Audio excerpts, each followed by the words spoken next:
Olá, turma. Bem-vindos a mais uma aula de História. Na nossa aula de hoje temos o capítulo 7, Povos da China e da Índia. Na imagem ao fundo é possível ver a cidade de Pequim, foto de 2014, a famosa cidade proibida chinesa, antiga capital da China.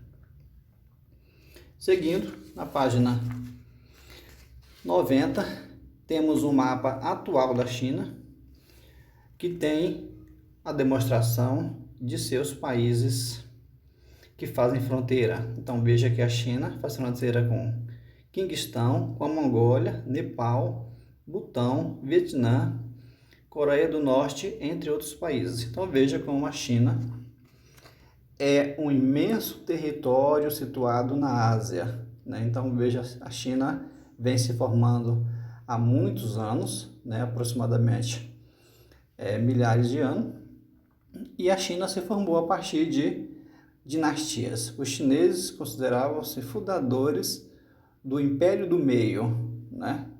Região aí na central da Ásia. Então a dinastia Shang é uma das primeiras dinastias que vai se formar ali no território chinês, né? Por volta de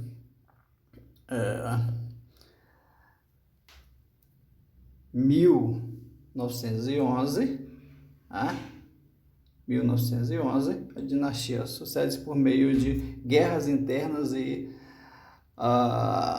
invasões de outros povos. Então veja, aí você tem então, a partir dessa data, a fragmentação da China. A China, ainda em 1500 a.C., formava pequenos núcleos populacionais, né, povos ceramistas, povos agricultores, e que vão também ter o domínio da metalurgia, vão conseguir fundir o bronze e aí produzir armas de metal. Sabemos que a produção de armas de metal foi muito importante para que alguns povos se firmassem, para que alguns povos dominassem territórios em seus locais de morada. É o caso dos povos asiáticos, é o caso dos povos chineses.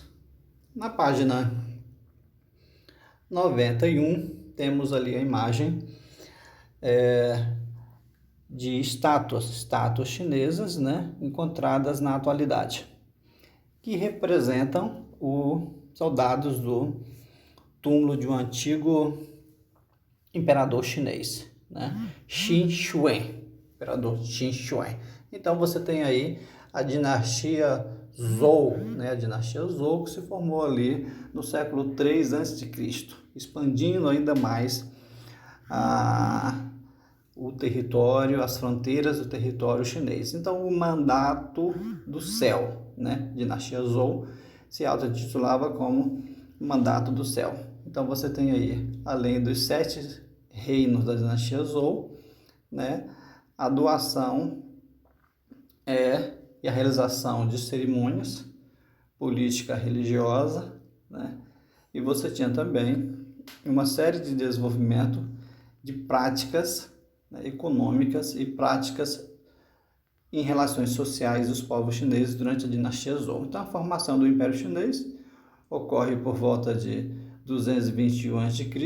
O líder Qin Shi chegou a unificar os reinos combatentes. Antes da formação do Império do Reino Chinês, havia pequenos reinos, esses reinos lutavam entre si, eram chamados reinos combatentes, né?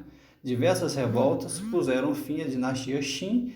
A mais importante foi a revolta camponesa, inspirada no taoísmo. Sabemos que o taoísmo é uma doutrina filosófica chinesa.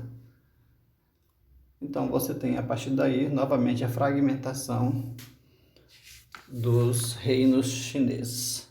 Na página 92, nós temos aí o confucionismo. O confucionismo também é uma doutrina política e filosófica chinesa, baseada no ensinamento de Confúcio. Confúcio, você tem confucionismo, né? Por volta de 551 a 479 a.C., o Confúcio não pertencia a nenhuma família rica, né?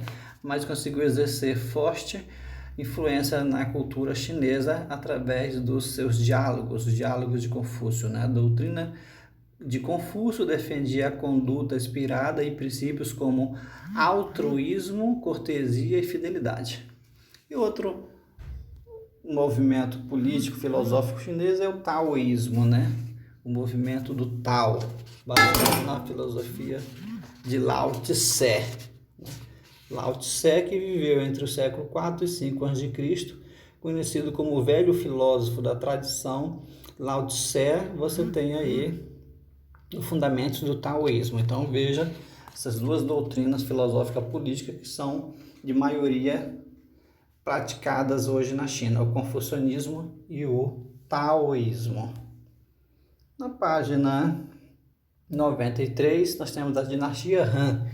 A dinastia Han foi uma poderosa dinastia, né?